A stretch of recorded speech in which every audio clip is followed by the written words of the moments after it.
está ouvindo mais um episódio de Psicocine, o podcast de cinema e psicanálise do Sesc Rio Preto, que conta com a parceria do GEP Rio Preto e Região. O tema das leituras de hoje é o filme de 1992, Lua de Fel, de Roman Polanski.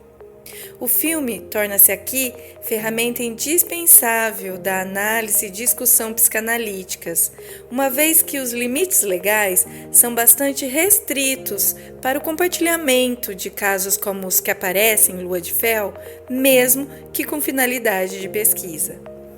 Quem vai explicar o conceito freudiano de perversão e analisar as personagens polanskianas é o psicanalista e professor Oswaldo Luiz Barizon. Mas antes, quem fala, como sempre, é nossa parceira, a psicanalista do GEP, Maria Ângela Pala. Ela vai expor e comentar o enredo do filme. Eu sou Ana Paula Dias Rodrigues, técnica de programação do Sesc Rio Preto, e apresento este podcast.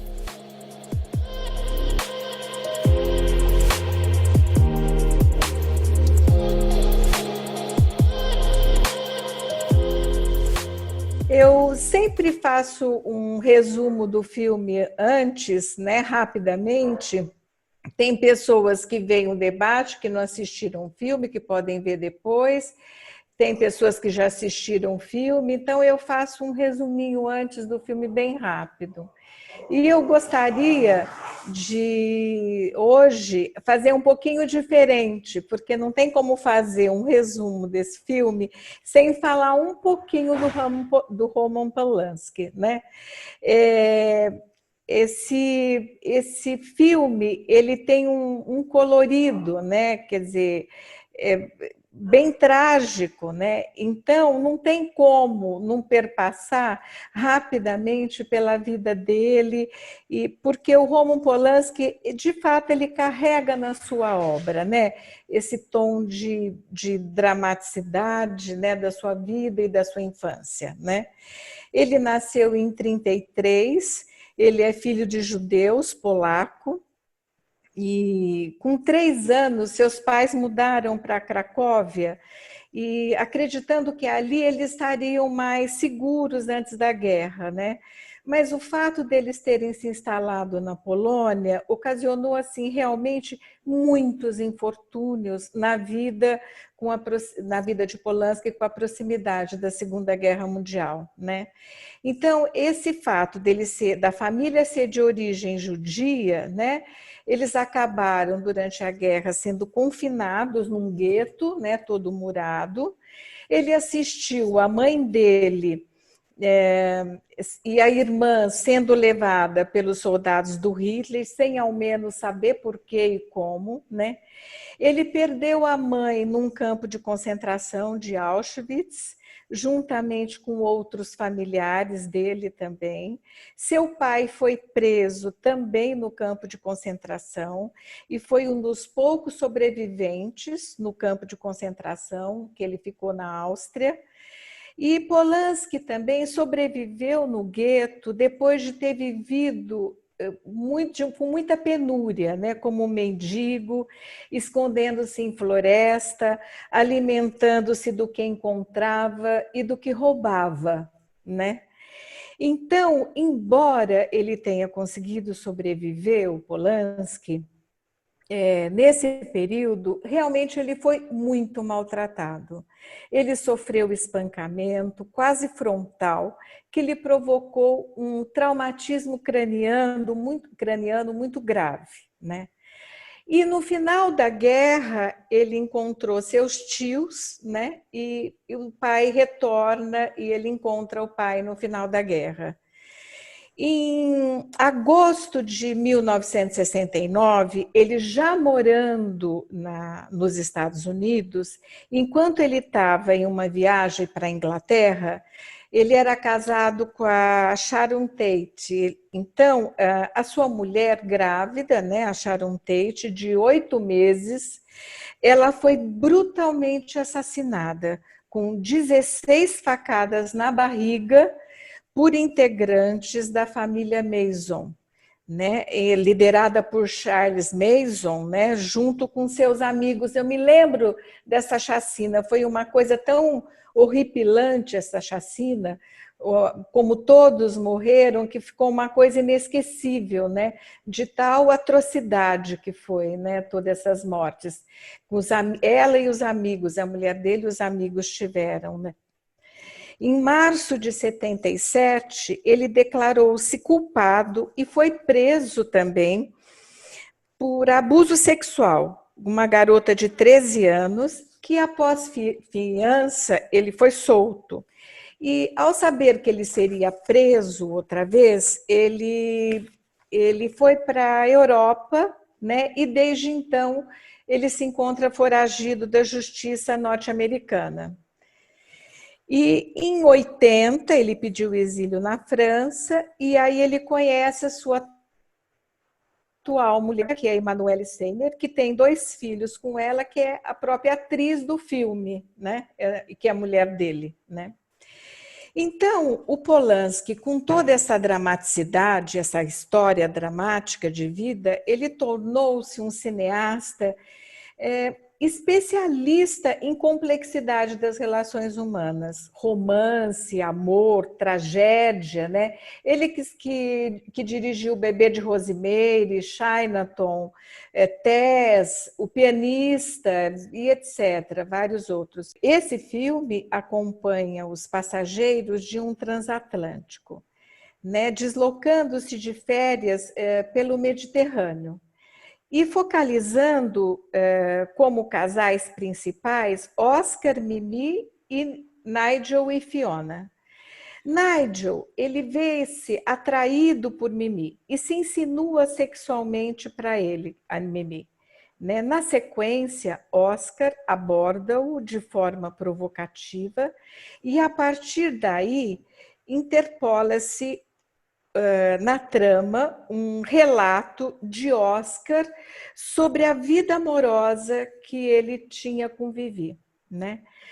Oscar conta para Nigel como conheceu Mimi andando de ônibus, ela andando de ônibus sem passagem comprada, e ele lhe passa escondido a passagem para ela dar para o fiscal.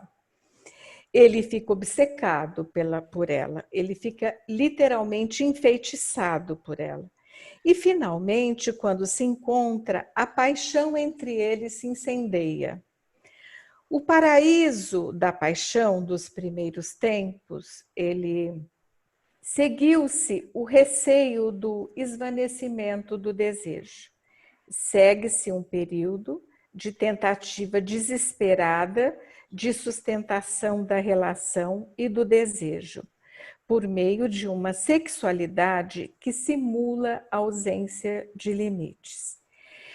Nesse direcionamento da afetividade em função da sexualidade, deixam de construir uma relação de amor um com o outro, né? E essa falta de humanização dentro da relação vai gerando destrutividade, agressividade, frustração e passam a expressar o amor através do sadomasoquismo. Essa relação sadomasoquista, ela vai aumentando, tanto que eles não percebem o quanto estão ficando limitados dentro de seu amor. A relação vai se exaurindo e cada vez mais caminhando para a danificação do final de uma relação saudável e ficando cada vez mais decadente. Atribuem o esgotamento da relação, né, pela reclusão que eles vivem e decidem compartilhar com amigos para recuperar o que estão perdendo, mas usam os outros para colocar ciúmes um para o outro e se torturarem mais ainda. A agressividade insere-se no cotidiano das relações deles, até o auge da violência física e moral. O sadomasoquismo, ele passa a permear não só a relação, como toda a existência deles. Então, o inevitável declínio do desejo aparece cada vez mais. E o tédio e a indiferença tomam conta. As cenas de deterioração da relação entre Oscar e Mimi continua. Ele a maltrata, troca seu nome ao transarem, caçoa dela, a humilha na frente de outras mulheres. Ela se submete passivamente e progressivamente vai se descuidando da aparência, desleixando-se, enfeiando-se, limitando-se a cuidar da casa, até ela interromper uma gravidez desejada por ela, né? E ele abandona, né? E ele abandona numa decisão unilateral, traiçoeiramente, sem ao menos comunicar-lhe antecipadamente. Longe de Mimi, ele vive na promiscuidade. Quanto mais curto o relacionamento, melhor. Na falta de vínculo, ele se compara a um Drácula. Segue-se um tempo de vida boêmia e Oscar caminha em direção ao desastre, até que fratura o fêmur em um acidente. Mimi vai visitá-lo, derruba-o da cama, deixa-o com uma lesão irreversível da cintura para baixo e vai cuidar dele. Ferida como ela foi, agora é Mimi quem reveza na posição de torturadora, vingando-se dos acontecimentos anteriores que ela viveu.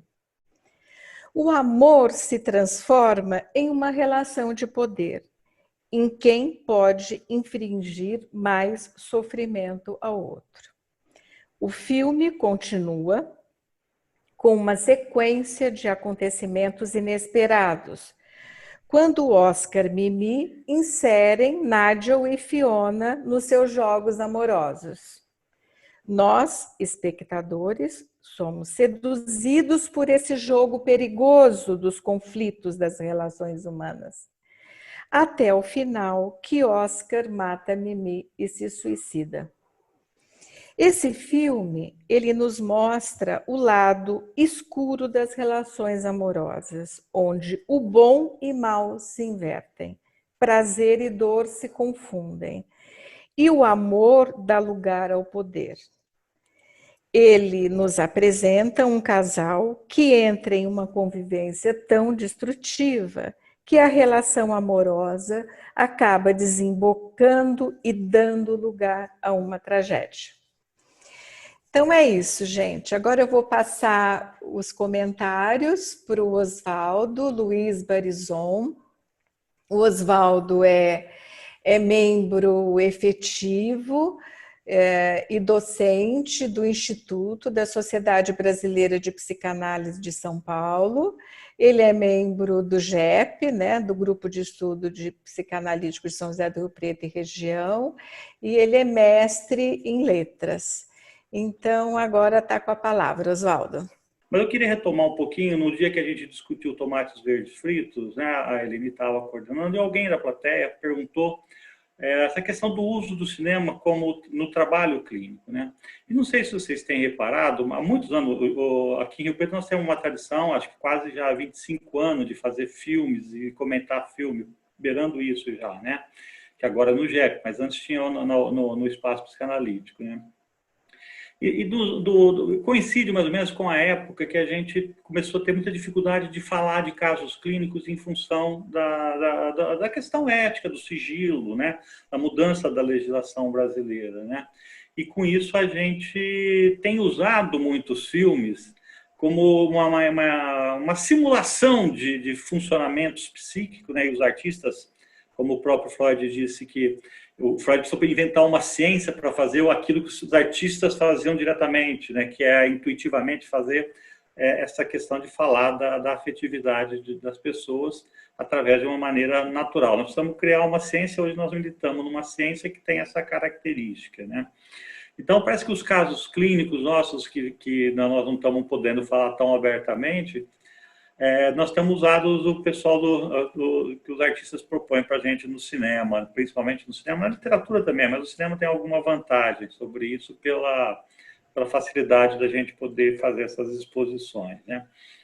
É um filme, né, que dos anos 90, como isso ele tem as características daquele período histórico lá, principalmente nessa questão da estrutura narrativa, né? A estratégia narrativa é quase sempre em flashback. Então, algum personagem do próprio filme, o intradiegético, está dentro do filme e está contando. A cena se passa no momento atual, mas se remete a algum acontecimento da pré-história do filme, né? E essa é uma estratégia que se usou muito, né, daquele período do cinema e que tanto o Tomates Verdes Fritos quanto, né, a Lua de Fel tem essa mesma questão, essa narrativa dentro do flashback, né? Que a gente estava falando, o Oscar vai contando a história dele, da Mimi, ele é o narrador, né? Ele vai contando a história, né? E a gente vê logo na cena inicial... deixa eu só falar uma coisinha antes disso tudo, porque eu não poderia também deixar de falar um pouco do Polanski, né? E a Ângela já deu o que talvez seja importante da história dele, né? Por causa dessa questão do abuso sexual, ele foi condenado, ele assumiu a culpa, né? E o Polanski ele participou de duas grandes mudanças da legislação norte-americana. A primeira, quando a Sharon Tate morreu, né, que vocês podem ver essa história de uma maneira recontada, de uma maneira brilhante, uma coisa deliciosa, né, que o Tarantino faz aí no Era Uma Vez em Hollywood, né, um filme recente que ele conta uma parte dessa história, mas dá um outro fim para ela, né, o artista tem todo esse direito, né, mas até esse caso, né, o Estado contra o Charles Manson, né, uma pessoa que tinha sido assassinada, quem tinha que assumir a responsabilidade da acusação era o Estado, e a vítima não tinha voz no tribunal. A partir da briga que foi tendo, a mãe da Sharon fez essa briga, o Estado, a Califórnia, permitiu que tivesse o advogado de acusação, que alguém falaria em nome da vítima e não o Estado. É uma mudança que para nós hoje parece meio elementar, mas nos Estados Unidos esse foi o primeiro caso que a família ou quem quisesse poderia representar uma pessoa que tinha sido morta, que até então só o Estado tinha o direito de fazer, o direito e o dever de fazer isso. Então, uma mudança muito importante. Apareceu o tal do advogado de acusação desse jeito, né? Nós chamaríamos assim hoje. Outra coisa importante, nos Estados Unidos também, quando você fazia um acordo econômico com a vítima de abuso sexual, esse acordo valia, né? Se as duas partes assinassem, valia. Exatamente nesse caso, o juiz teve um outro entendimento. Por ser uma menor, né, de 13 anos, a menina que ele abusou, o Estado não aceitou. E tanto é que até hoje ele é foragido da justiça, né? O Polanski não pode retornar aos Estados Unidos. Quando ele ganhou lá o prêmio Nobel de melhor diretor com pianista, ele não pôde receber e não pode pisar por causa disso. Então, agora, não tem mais como fazer acordo se o juiz não concordar, entre as partes não concordar. Bom, mas voltando ao filme, vamos pegar o filme que é o que nos interessa aqui, né? Aquela primeira cena do Nigel e a Fiona no navio, já falando vocês viram que tem os 3 barulhos do navio, aqueles 3 barulhos do navio, né? Indicando que está começando, igual no cinema, antigamente, no teatro, até hoje, a gente tem aqueles 3 toques, né? Então, uma cena bonita, idílica, né? Um final de tarde lindo, que mostra que é um casal em viagem. Mas logo depois nós temos já a Mimi no banheiro, caindo, e os dois tendo que ampará-la, né? Isso já faz a gente já ficar meio assim, opa, tem queda nesse filme. Vai ter alguma queda. Não vai ser essa coisa idílica, não vai ser um filmezinho romântico que a primeira cena já tentava nos colocar, né? O casal indo lá para um cruzeiro por Oriente, né? Na sequência, a gente vê aquela cena interessante, uma cena que ficou famosa no cinema, da Mimi dançando ao som de Fever, né? Dançando de forma sensual no banheiro, no palco, sozinha, num lugar que numa boate que nenhum das pessoas que estavam ali estava olhando para ela. Só o Nigel que entra e já fica fascinado com as costas dela, né? Ali é uma sensualidade que já anuncia, né, que esse é um campo que vai ser percorrido pelo filme, ou seja, a questão da sensualidade. E veja que é interessante que é uma cena que tanto os homens quanto as mulheres têm algum interesse pelo tipo de dança, pelas costas dela, pelo cabelo dela. Aquilo ali já dá uma despertada na gente para o campo da sensualidade, né? O jeito que ela se aproxima dele no balcão do bar, e aquele jogo de morde, assopra, de aproxima e se afasta, né? É um tremendo jogo de sensualização e de sexualidade. Bom, aí nós já estamos remetidos à ideia, nós já temos a sexualidade dada, o Nigel seduzido, né, pelo fato de ter ficado vendo ela dançar. E aí a gente pode se perguntar uma coisa que acho que cada um pode responder para si mesmo, né? Será que todos nós que gostamos de cinema, que assistimos cinema, não somos também um tanto quanto voyeurista? Será que não é essa o convite que o cinema nos faz? Ficar sabendo da vida dos outros, vendo a vida dos outros, numa posição de ficar vendo?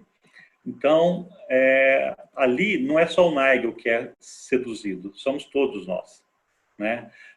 E a gente já está enredado, a gente está fisgado já sabendo que tem uma mulher linda, sensual, um cara casado, e a gente já está pego numa ideia de que vem encrenca pela frente, que vai ter confusão nesse filme, né? Bom, aí evolui um pouquinho e aparece o Oscar, né, o marido da Mimi, né? Que é um herdeiro norte-americano, um escritor frustrado, que foi para Paris tentando ser um Henry Miller, um Fitzgerald, um Hemingway, né? Tentando reproduzir aquele começo do século passado, quando esses grandes autores foram para lá e puderam viver um período fantástico da literatura mundial, da cultura mundial, né? No pré-guerra, né? E no entre-guerra também, né? Bom, aí esse Oscar, que é um escritor frustrado, mas ele é que vai ser o narrador, né? Que eu estava falando para vocês, né? E aí começa uma construção que nós vamos percebendo claramente dois casais. Um casal, que eu vou chamar assim, neurótico, ou seja, com uma estrutura baseada no funcionamento neurótico, que é o Nigel e a Fiona, ingleses, né, todo mais ou menos certinho, naquilo que é um estereótipo do próprio inglês, né? E um outro casal que a gente vai entender dentro de uma estrutura perversa, que é o Oscar e a Mimi, né? Então, dois tipos de casais que vão fazendo essa contraposição de jeitos diferentes de funcionar. Agora, é interessante, essa já é uma primeira grande observação que a gente deveria fazer, né?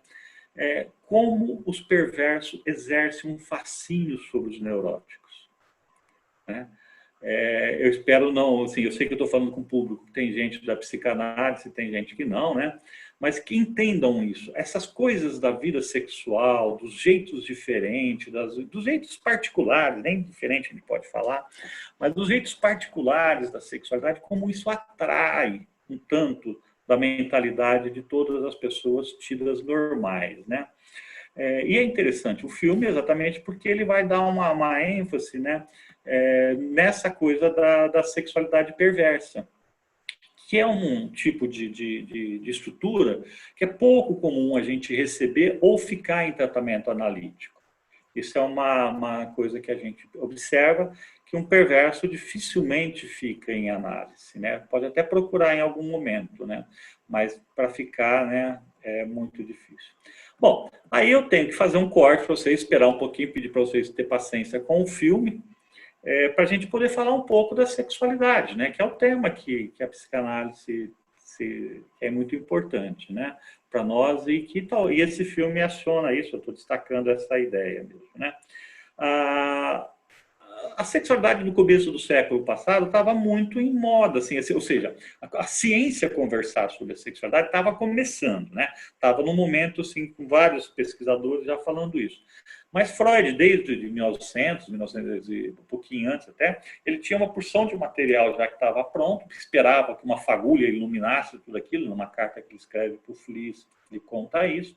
Em 1905, ele escreve um livro chamado Os Três Ensaios para uma Teoria da Sexualidade, né? Esse livro é um livro fundamental na história da psicanálise e é um livro fundamental na história da humanidade. O Freud seria muito bem aceito com a questão do inconsciente, repressão, transferência, que seriam os 4 conceitos fundamentais da sexualidade: inconsciente, repressão e transferência, os 4 conceitos fundamentais da psicanálise. Ele se daria muito bem, teria sido muito bem aceito no mundo se ele tivesse parado por aí e não tivesse falado da sexualidade, né? A sexualidade foi o que deu mais de sabor para ele, é o que até hoje é mais difícil a gente realizar.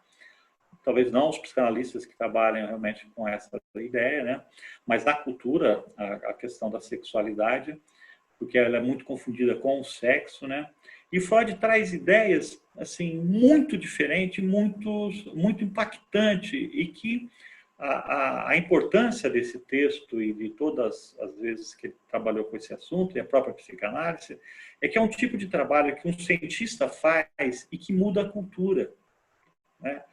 O século passado teve grandes cientistas, foi o ano da ciência, na verdade, o final do século XIX e o século XX foram os anos da ciência, né?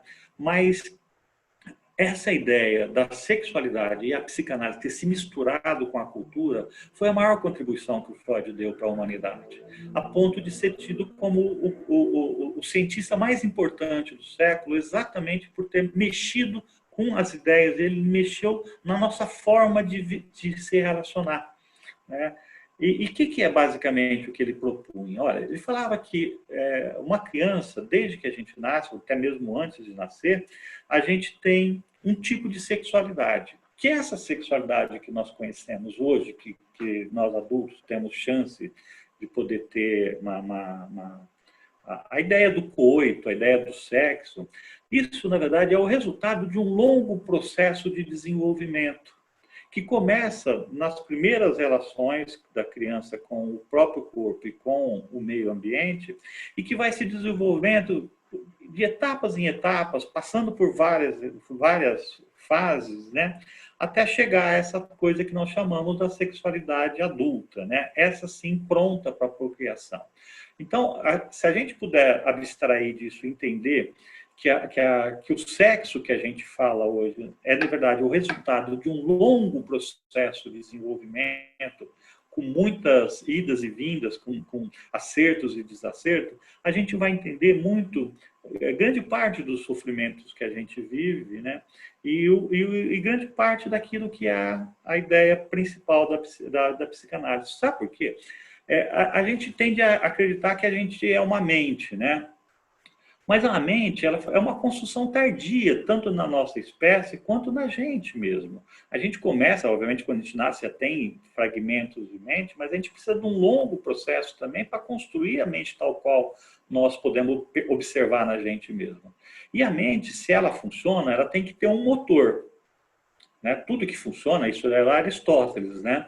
Tudo que funciona tem que ter uma energia, portanto, tem que ter um motor. E o motor tem que ser sempre externo ao movido. Só o Barão de Munchausen que conseguia pegar o cabelo dele, puxar e sair voando, né? Tudo tem que ser um motor de fora, né? E qual que é o motor da nossa mente? É o corpo, né?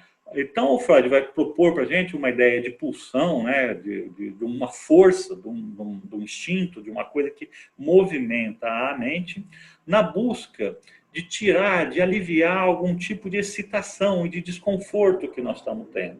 Mediante alguma necessidade, a gente tem um desconforto, e isso, os órgãos nossos, né, tanto interno quanto externo, provocam a mente para que ela faça um trabalho, é uma exigência de trabalho para que a mente dê um fim naquilo, ou seja, que a mente possa buscar alguma forma de prazer. Então, o que a gente pensa daí, né? O que o Freud propôs, e que me parece uma coisa bem interessante, né? Que o desprazer é uma excitação em alguma zona do nosso corpo, em algum órgão da gente, alguma zona erógena, como ele diria, né? E o fato da gente se movimentar e satisfazer aquilo é sentido como o prazer. E daí vem a ideia de que nós somos seres que buscam o prazer, né? E através do prazer, esse prazer, de uma ideia de que a gente possa eliminar a tensão interna. Então, a gente voltaria a uma condição de equilíbrio a partir dessa movimentação pulsional, desse trabalho que a mente tem que fazer para descarregar aquela demanda que veio do corpo. Pega o exemplo da fome. Você tem a fome, começa a doer teu estômago. Aquilo ali aciona a sua mente para que você vá lá na geladeira, pegue a comida e faça a comida, esquente a comida e possa comer. Ao que você faz isso, você tem a sensação de saciedade. Ao ter essa sensação de saciedade, isso é comparado com a ideia de prazer. Bom, essas são fases que vão também, a gente percebe que tem períodos que algum órgão ganha uma importância muito grande. Então, aquilo que é meio conhecido, se estuda isso em faculdades de pedagogia, de educação como um todo, de psicologia, medicina, e psicanálise, obviamente, né? As fases do desenvolvimento tem um período oral, ou seja, que tudo a criança põe na boca, é uma maneira de incorporação das coisas. Depois uma fase anal, onde ele está em maturidade biológica já para poder começar a fazer o controle dos esfíncteres, né? Aí uma fase fálica, onde toda a questão dos genitais, principalmente o pênis, vai ficar muito, muito na cabeça, a criança tentando entender o que é aquilo, para que servem os genitais, junto com isso as teorias da sexualidade infantil, de onde vêm os bebês, né? E depois de um certo período ali, dos 6 aos 12 anos, mais ou menos uma certa calmaria, apesar que tem toda uma turbulência que a gente chama de latência, aí sim começa a chegar uma ideia já da maturidade sexual a partir da adolescência, que também é um processo que vai em um tempo para fazer essa maturidade, mas aí a gente já está pronto para fazer a reprodução. A gente já tem estrutura física para fazer isso. Então, aí, nesse período, a gente vai chamar de genitalidade. E parece, né, essa é a hipótese central do Freud, que cada patologia ou cada dificuldade que a gente tem na nossa vida adulta nos remete a alguma coisa nesse período, né, nessas fases de desenvolvimento. Então, essas fases de desenvolvimento, por ou muita excitação, ou por muita repressão, coisas que ficam fixadas, coisas que ficam muito satisfeitas ou pouco satisfeitas, algum tipo de intercurso que tem nessas fases de desenvolvimento, atrapalham depois a gente ter uma condição psíquica um pouco mais adequada, né? E aí, então, a gente vai chegar então, ao estado adulto com a nossa genitalidade, mas por favor, não entendam, né, que está prometido o paraíso da genitalidade. Ou seja, quando a gente chegar a ter a nossa genitalidade desenvolvida, ou seja, quando a gente tem já condições de fazer a procriação e tem intercurso sexual, né, a gente estaria livre dos sofrimentos, né? Pelo contrário, né, a psicanálise, em momento algum, propõe ou fala dessa ideia de um paraíso da genitalidade, né? O que a gente fala é que o tempo todo a gente vai ser muito perturbado pelas nossas fantasias, pelos nossos desejos, e isso vai sempre dando trabalho para a gente. No entanto, isso pode estar sobre a primazia da genitalidade. Isso é possível a gente ter. Depois a gente vai falar um pouco disso, né? Mas tem uma frase importante que, em 1905, nesse texto do Freud, onde ele propõe a ideia da sexualidade, ele vai falar que a neurose é como se fosse o negativo das perversões. Só que é engraçado que a gente esquece esse como se. Até tem a citação aqui, né? Mas é como se. A neurose e a perversões, realmente elas têm uma complementariedade, porque o neurótico sonha com a coisa, o perverso vai e faz. O neurótico deseja ter aquilo, o perverso realiza isso. Mas para o Freud, ele, em momento algum, ele faz como se fosse realmente essa coisa... Isso é uma dica também para os psicanalistas, que a gente leva essa ideia de que fosse realmente um negativo. A perversão, ela tem uma radicalidade outra da neurose. Tanto é que o Freud só vai entender melhor a perversão depois que ele vai entender os mecanismos psicóticos, na segunda metade dos anos 1920. Quando ele vai aproximar mais a perversão da psicose através dos conceitos de denegação, negação, recusa e clivagem. Só aí que ele vai poder falar da perversão como um quadro melhor definido por ele, e um quadro autônomo muito mais perto dos mecanismos, pelo menos, da psicose do que propriamente da neurose, né? E essa ideia da perversão, ela está esparramada, né, nas relações sociais hoje em dia. A gente essa ideia também de que a perversão é o sadismo, é o masoquismo, é o sexo oral, o sexo anal, a homossexualidade, essas coisas, isso aí, a psicanálise pouco comprou esse discurso, mas rapidinho ela conseguiu sair fora disso também. Não é disso que se fala em perversão, né? Primeiro tem, assim, essa ideia de que a perversão seria o uso inadequado ou do objeto, ou, né, dos jeitos para se atingir esse objeto, mas depois isso aí vai ficando assim, olha, não tem critério de padronização, né? Nós não sabemos, né, não precisamos usar esses critérios de padronização, o que é certo e errado para cada um, é problema de cada um. Tanto é que hoje a grande definição de perversão é tudo aquilo que a dupla, ou o trio, ou a turma, faça de comum acordo. Né? Se você... desculpa, a normalidade da vida sexual, né? É tudo aquilo que se faça de comum acordo. Por isso que a única forma que não se entende como uma coisa legal quando se usa menores ou pessoas incapacitadas de fazer alguma discriminação. No demais, todo mundo tem a sua liberdade de usar a sua sexualidade da forma que fizer, porque, como nós sabemos, nós somos polimorfos perversos, ou seja, nós temos todas as formas sexuais dentro da gente. Só que no decorrer da vida a gente vai reprimindo algumas e mantendo outras um tanto quanto desenvolvidas, né? E sempre você percebe assim, que tem que ter esse um par aditético, né? Você tem que ter a atividade e a passividade, você tem que ter o sadismo e o masoquismo, a escopofilia e o exibicionismo, sempre estão em duplas, senão é um ato agressivo só. Se não tiver essa complementariedade, a gente não pode falar de perversão.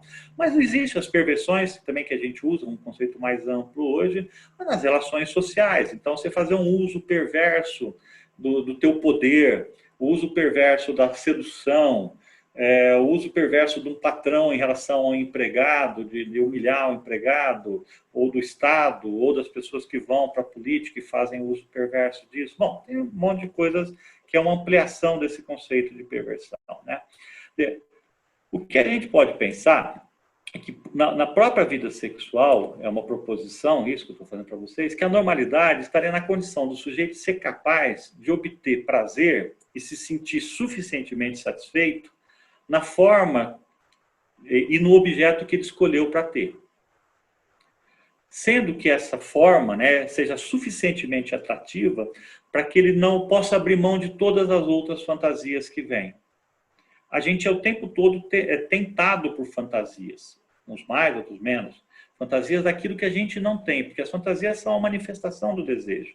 E a gente só deseja aquilo que não tem.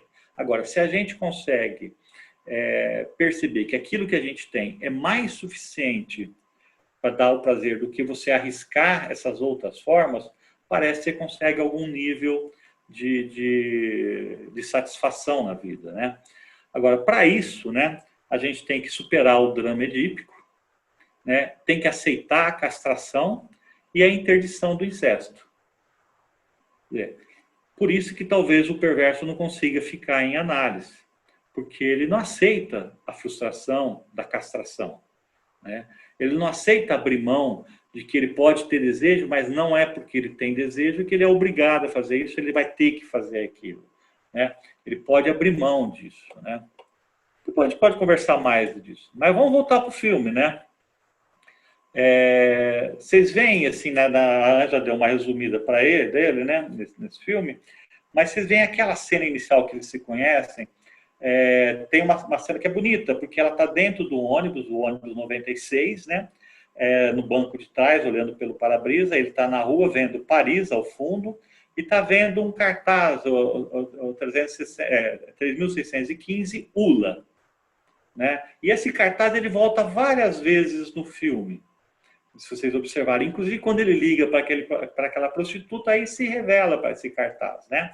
que era, na época, esse ULA foi um precursor da internet, lá na França, né? Na estatal francesa, que começou, você podia, é tipo uma lista telefônica, que você podia encontrar todos os serviços através do computador que já tinha. Na época, em 92, os computadores pessoais já existiam, né? Então, a pessoa podia ligar através do computador, procurar o serviço que ela quisesse. E ficou famoso porque tinha direito, né? Era fácil aí você encontrar prostituição, de todos os tipos de prostituição. E esse, o 3615, foi o mais famoso daquele período lá de Paris, né? Onde o filme é rodado, né? Então, eu tenho a impressão que aquela cena dele olhando o ônibus 96, a cidade atrás, ela linda daquele jeito, e o cartaz de prostituição, não foi à toa que o Polanski colocou ali. Ali impregnou, grudou alguma coisa mais do que propriamente só ter encontrado uma mulher. Ali acionou alguma coisa nele do mundo idílico das fantasias polimorfas, perversas dele, né? E o começo é aquele começo comum das relações amorosas, né? Infantilizado, engraçadinho, os dois naquele primeiro jantar deles, depois no parque, né? No parque de diversão, super, né? Bonitinhos, né? Parecia que era um casalzinho que, né, ia ter tudo para se dar bem na vida. Aquela música romântica do Vangelis, né? Porque outra coisa também que marca o cinema dos anos 90 é as músicas do Vangelis, né? E muito agradável, fazendo um fundo meio romântico, assim, né?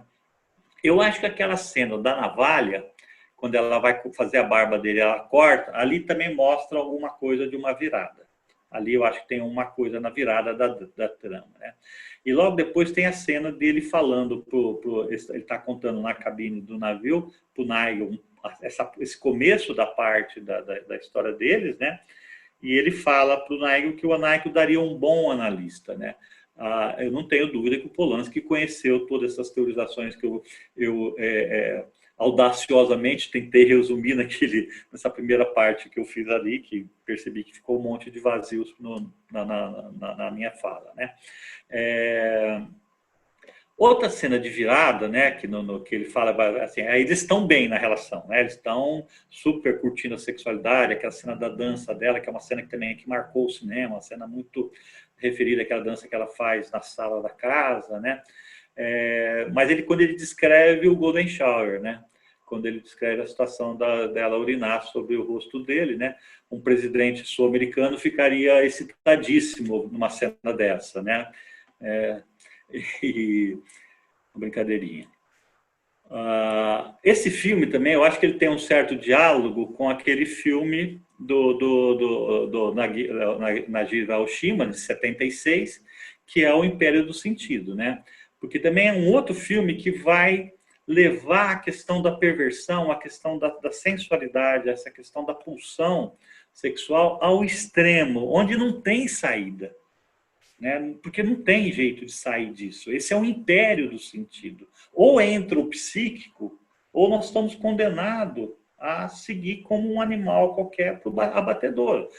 O que acontece lá no filme de 76 também acontece nesse filme, só a morte para dar conta dessa ideia mesmo, né?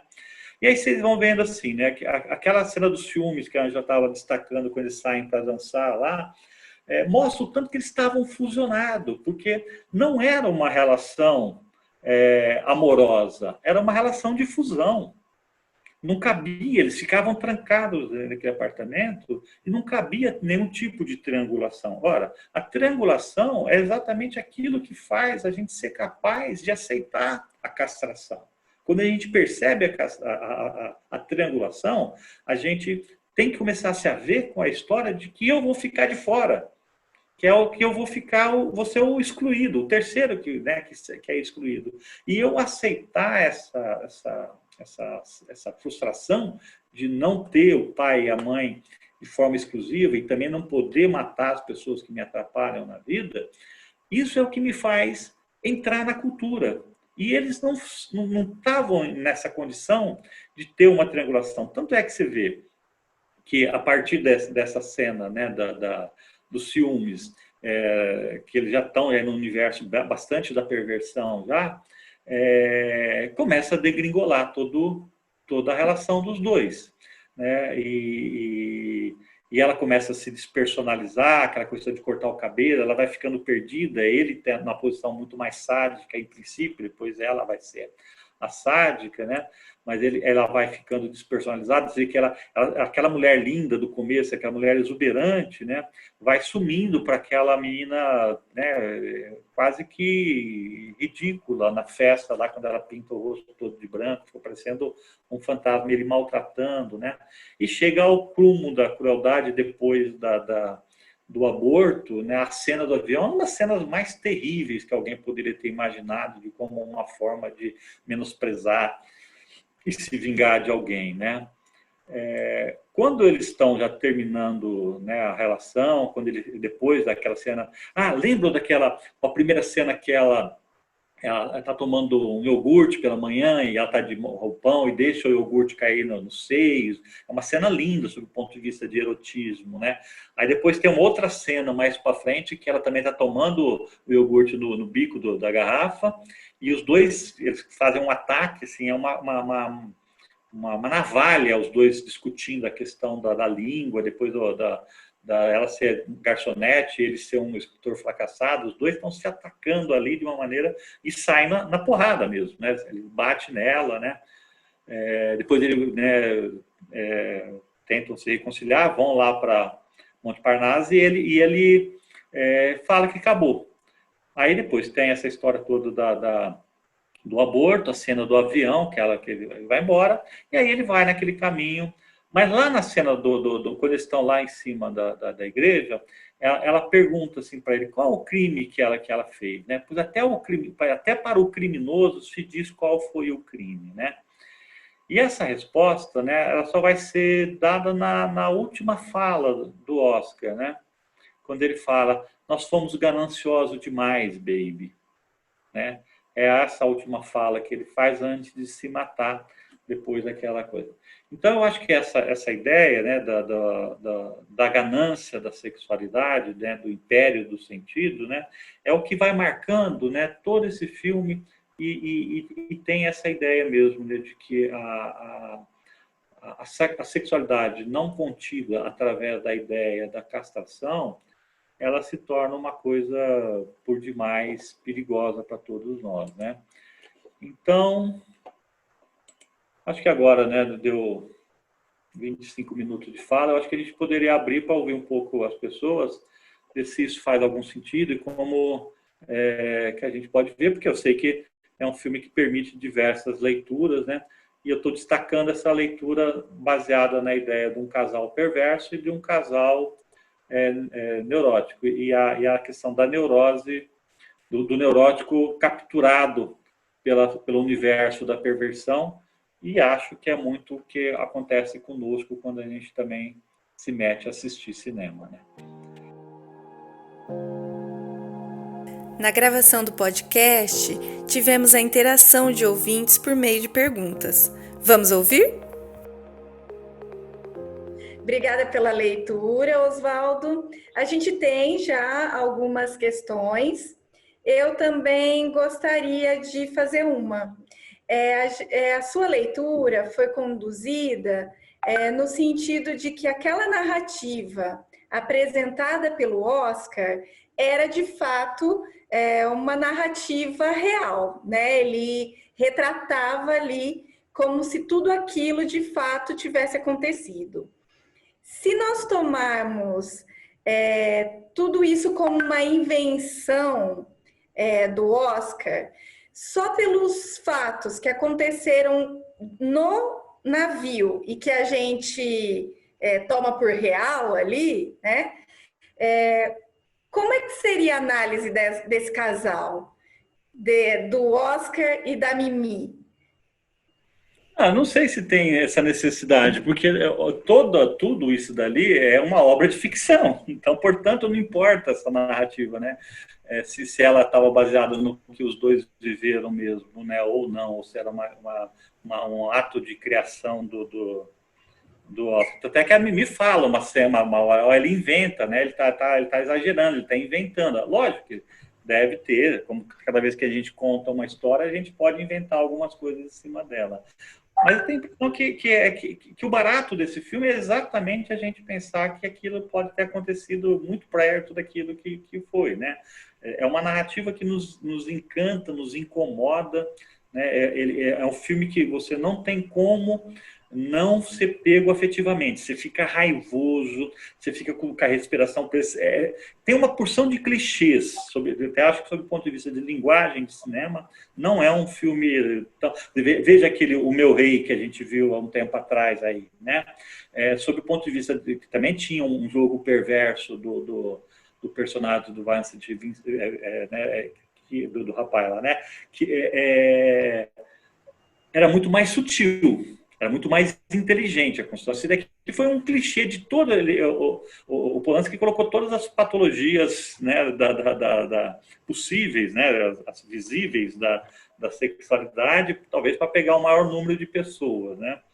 Então, acho que essa foi a intenção dele mesmo, assim, de nos movimentar alguma coisa afetiva. O tempo todo a gente fica com a respiração presa, pela qualidade mesmo dessa narrativa, que você sabe que vai dar confusão, você não sabe que tipo de confusão, mas não vai acabar bem. Essa está dado desde o começo. Assim, né? Se fosse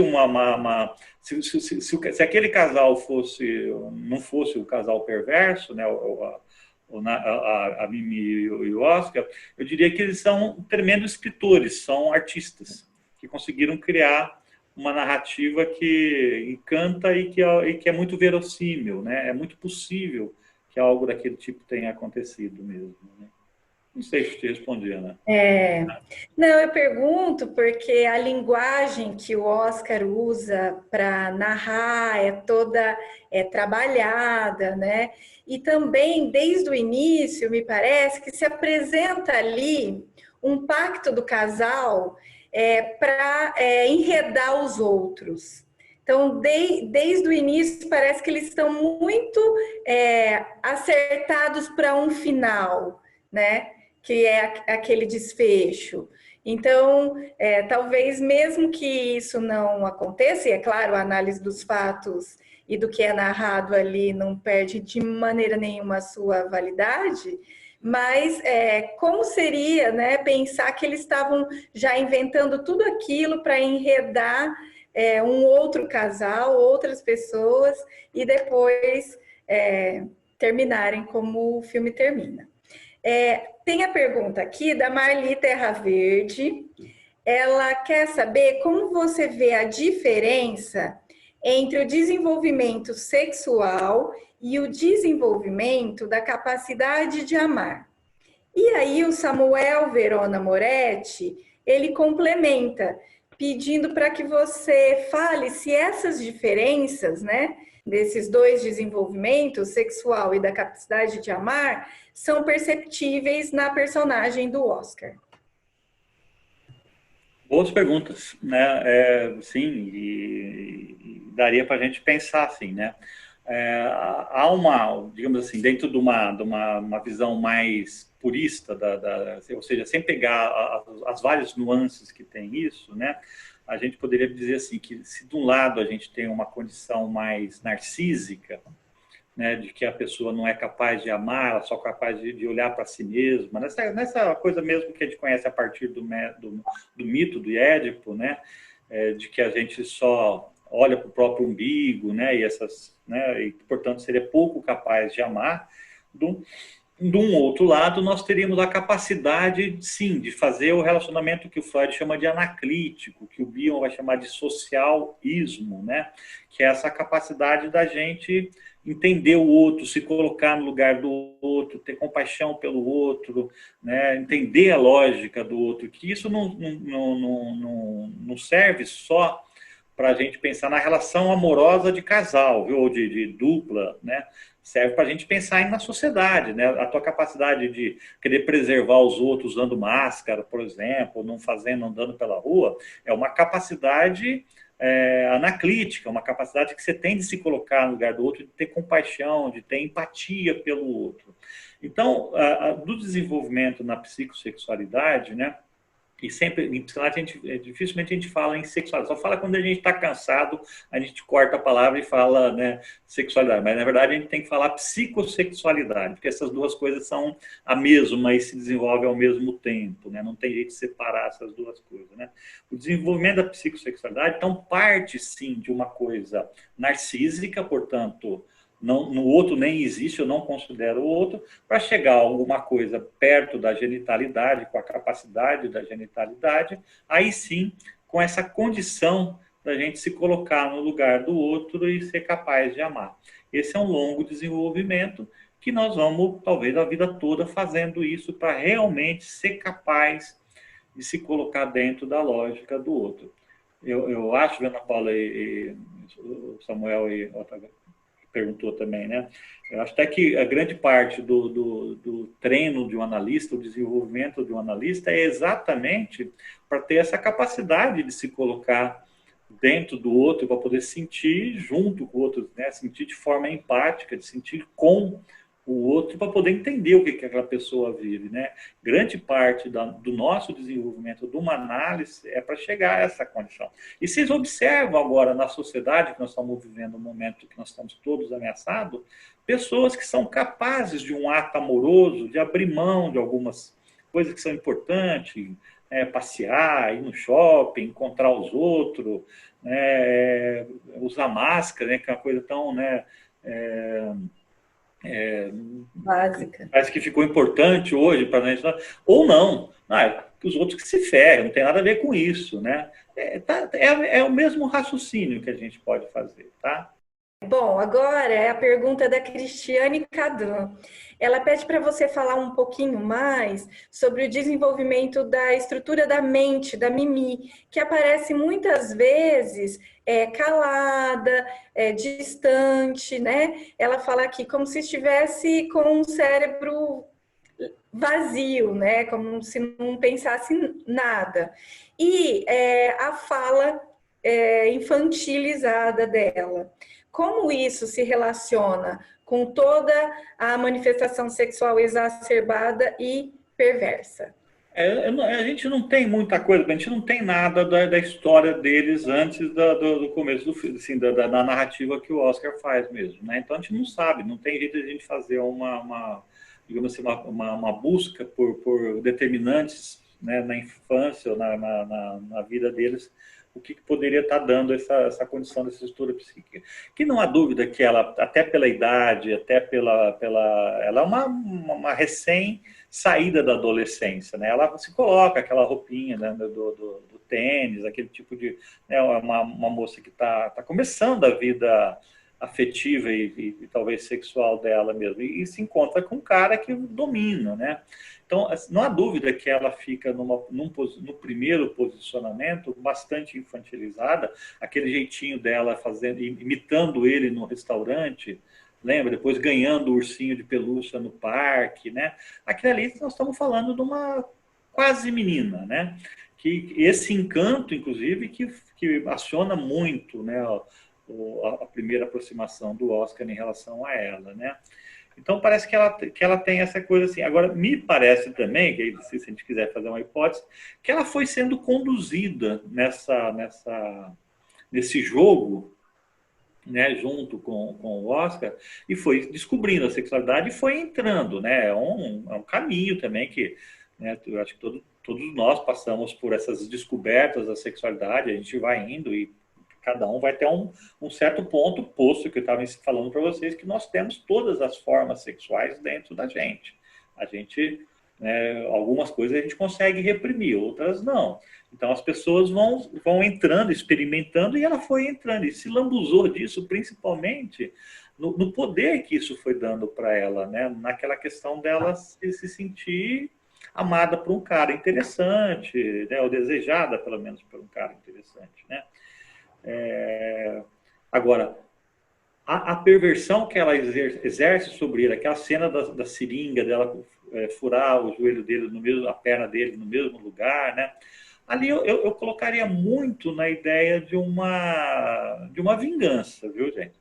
Ali tem muito uma história de uma vingança, porque ela passou poucas e boas na mão dele, naquele período que ele foi muito sádico com ela e ela submeteu. Agora, ela submetia muito por uma coisa de uma despersonalização. Ela não tinha uma personalidade própria. Ela era uma pessoa, digamos assim, vazia de um eu que pudesse realmente dar uma sustentação para ela, né? Você vê, ela não tem rede nenhuma. Tem aquela colega de roommate dela e outro bailarino, mas parece que é uma pessoa totalmente voltada ali para essa relação e uma pessoa despersonalizada, eu acho que eu pensaria muito assim, essa pessoa mais vazia mesmo, né?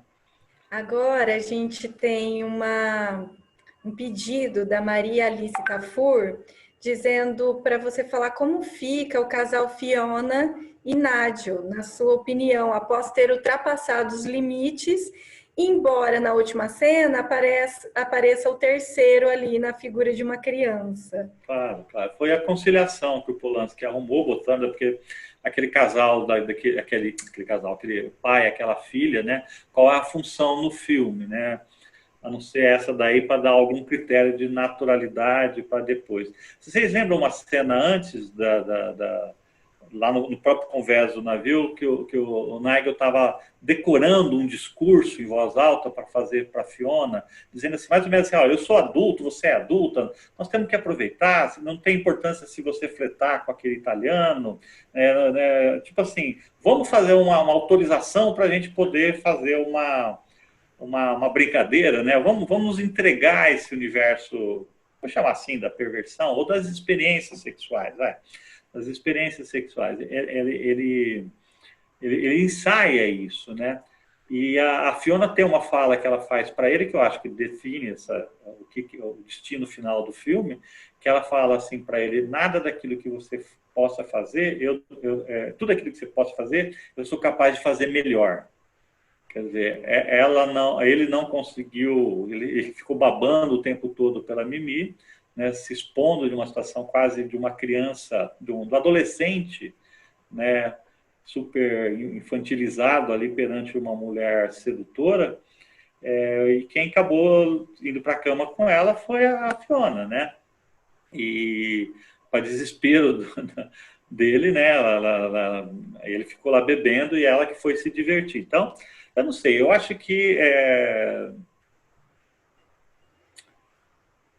o Polanski foi sempre um diretor envolvido em grandes polêmicas, tanto dentro do set quanto fora do set, né? E sempre por essa questão da intensidade das coisas dele, né? Não é verdade que as questões dele sempre são da sexualidade. Isso não é verdade, né? Alguns críticos falam isso, eu não entendi por que falam isso, né?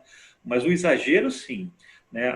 As questões levadas a um limite de ruptura com a normalidade, com a moralidade, isso sempre, né? Todos os filmes dele têm esse exagero, assim, né? Mas de diversos assuntos, né? Eu acho que esse casal, fazer um futuro, ou se fosse uma série, teria nova temporada, né? Eu acho que se dariam bem, se conseguiriam, pelo contrário, eles teriam muita coisa para conversar e seriam capazes de conversar. Me parece que são duas pessoas que, pelo pouquinho que mostraram, seriam capazes de ter muita conversa e, quem sabe, ter até uma aproximação maior e talvez até mesmo se proporem a ter uma família com uma criança também, né?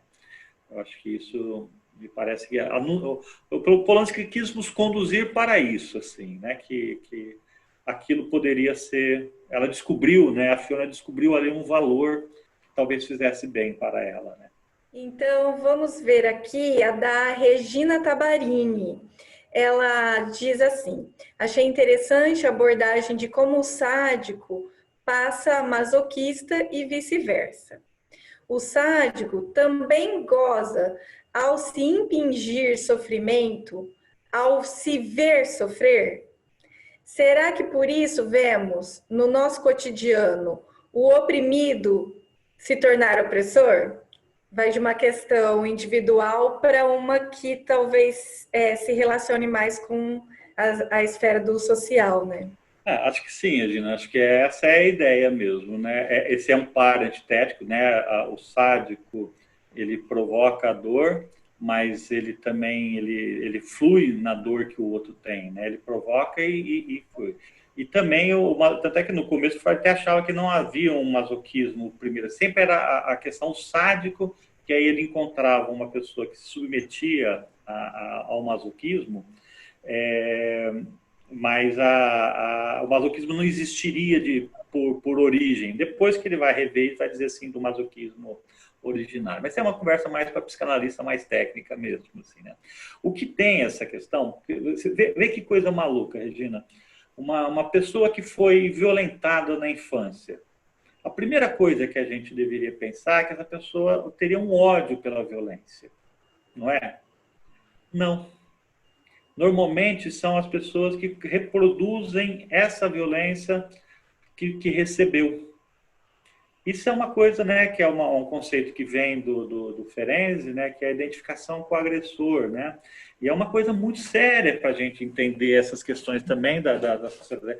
Há uma transgeracionalidade que vai passando nessas formas agressivas, né, ou de abuso sexual, ou a forma violenta. Quer dizer, quantas pessoas a gente ouve dizer que o pai era violento e odiava o pai por causa disso?